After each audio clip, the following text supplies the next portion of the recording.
1000 kutoka eneo bunge la Malindi, kaunti ya Kilifi, kutafuta ajira za ughaibuni kupitia mpango wa serikali wa kazi majuu.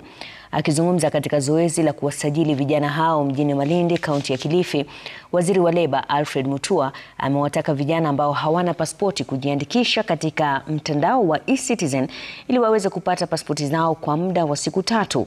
Baadhi ya vijana kwa sasa wamesema kuwa wana matumaini ya kubadilisha maisha yao pindi watakapopata nafasi za ajira. Aidha, viongozi waliojitokeza eneo hilo wamedokeza kuwa idadi ya vijana wasio na ajira ni kubwa mno, huku wakiwashauri vijana watakaopata nafasi hizo za kazi kuwa na nidhamu na kutumia fursa hiyo kujistawisha.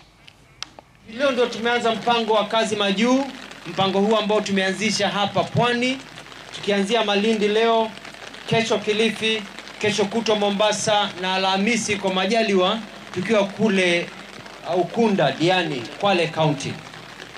Mpango huu tumeleta kazi zaidi ya 3500, naona zimeongezeka zitakufika karibu kazi 4000. Kumaanisha kwamba Malindi kazi zenyu ni 1000. Upande wa Sabaki Ward vijana wamejitokezea kwa wingi. Mkiangalia hiyo hali ya anga vile ilivyo, ni kuaminisha kuwa vijana wako na shida ya ajira. So tuko pamoja nao hapa, tunanyeshewa hapa kuhakikisha vijana wetu wamechukuliwa na wamepata hizo nafasi za kazi. Huo mradi ambao serikali wameitoa, mimi naona ni mzuri sana, kwa sababu unatusaidia hata wengine ambao hatuna pesa pia tunapata nafasi ya kwenda huko ni kutafuta kazi.